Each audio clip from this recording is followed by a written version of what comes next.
class. As you know, this is class number 2 out of 4 sections, and our topic is research-based service learning. Remember last week what we did was each of your small groups chose a topic of a societal problem that your group was interested in looking at. Today we're going to be talking about the second stage, and the second stage is acknowledging the complexity of a societal issue. Oftentimes we can find ourselves being very simplistic in our thinking, so we say, okay, well, we have poor people or low-income people, well, they should just get a job. Well, oftentimes maybe we don't take into account how complex a situation can really be. So that's kind of the second segment. Our third segment, what we'll be doing is our next period, will be having acknowledged how complex the issues can be, we're going to choose one sort of path that we're going to work on. And then the fourth section, we will actually be planning on what we're actually going to do about our problem. But before we can get there, we need to look at our issue and see how complex it really is and see if the issue is caused by and has the effects that we think it does. So what I want you guys to do is to take the poster board that you've been provided. So each of you has a poster board, you have sticky notes, you have a Sharpie, and that should be all that you need for this project. So I want each of you to break into your groups and do what I've done here in your poster board. Write the issue that you guys are working on, the name of it, right here in the middle with a circle around it. And this issue, we're going to be conceptualizing it in the form of a tree. We'll call it our evil tree. So this is going to be the trunk of our tree. And as we go on through the assignment, we're going to take the causes of the issue. Those will be put in the bottom as the roots of the tree, and the effects of the problem that we think are going to be the branches of the tree, or kind of the fruit of the tree. So I want you guys to all break up into small groups now and do what I've done here in the middle. Write the issue and put it in a circle in the middle. While you're in your groups, I also want you to talk about, just for 5 or 6 minutes, about how issues can be more complex than you might think they would be. For example, how many of you have ever had a messy breakup before? Anybody? Okay, yeah. Sometimes you say, well, why didn't things work out? Well, it wasn't just one thing. And I want you guys to share about how complex situations can be. So go do that now. Break. 5 minutes. They've come back. Okay, thanks, guys. Now, I want you to gather around my table here, and we're going to be taking the next step to noticing how complex the situation can be.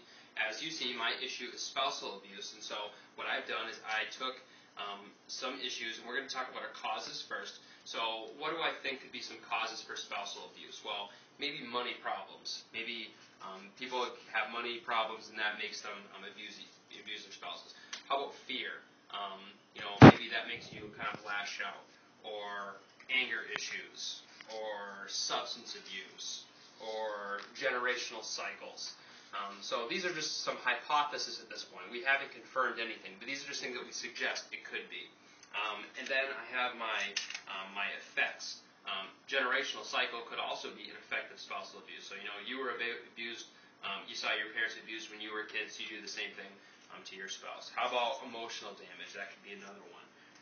Low self-esteem could be another effect of spousal abuse, or even death in a really severe case, or say physical injuries. So these are my hypotheses. So you see I've got my trunk in the middle, I've got my causes at the bottom of my roots, and I've got my effects in the top, which are my branches. And at this point, since we haven't proved anything, we're just going to draw dotted lines from the cause to the effect. So these are just things that we are suggesting we have connections to. And what we're actually going to be doing by the end of the class period is you guys will be breaking up the assignments, break up into assignments that you will be researching to see if these things are really what we say they are. But for now, what you guys are going to do is you're going to break up into groups, and for the next 20 minutes, you're going to brainstorm at least 10 causes and 10 effects for your problem, write them on your sticky notes, place them down, and draw dotted lines to the issues as I've done. You can see we kind of have the makings of a tree here. And this is not the time for anybody to criticize an idea and say, well, that's obviously not a cause, that's obviously not an effect. We're just brainstorming at this point. So anything goes, just get 10 down, and then when you guys have put these together, I want each of you to suggest, well, I think these 2 or 3 are the most likely, and put your initials by that. Okay, when you've done that, we're going to meet back here, and I'll give you your final part of the assignment. Okay, so they go, and they come back. Okay, so now everybody has put down their causes, their effects, drawn dotted lines, suggested which 2 or 3 they think are the most likely. What you guys are going to do for the final step of our project here is you are each going to commit to researching 2 to 3 connections. So say if I was studying it, I'd say, okay, I think that fear can lead to spousal abuse, or that money problems can lead to spousal abuse. Each of you is going to have to go and find at least 2 to 3 peer-reviewed journal articles that prove that that connection exists, or on the other hand, that does not exist. And you will each take on a piece of paper, your one group will take one piece of paper, and you'll write on that paper, okay, Johnny said that he's going to research these 3 spots. Tabitha said she's going to memorize these 3 spots. And when you come back next time, you're either going to connect these or cross out the connections if they do or don't exist. And that's just so that we say, okay, well, this is what we kind of conceptualize the issue is going to be. Now, how true was our assumptions? And you may be surprised. You may find some things that you weren't expecting that you need to add. You may find some things that you thought for sure were going to lead to your problem, but don't. And that's what our thing is going to be next week. So my hope is that this is something that you took this knowledge, you've implemented it here, and I want you to integrate this into your next class assignment.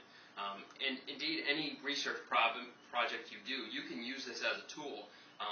You step in, you pick your issue, you acknowledge the complexity, you narrow it down, which will be next week, and then you plan a solution, or you make an idea on how you're going to fix the problem. And that's a good way to do any sort of service learning or anything, so you're using a researched, studied approach and not just kind of shotgunning out there, just hoping to get lucky. Let's make sure that I have everything here. So yeah, what I want you guys to turn into me before you leave here is your piece of paper saying who's going to study what, so that we have some sort of accountability about what you're planning on doing. Thanks for coming in today, and turn that in before you go.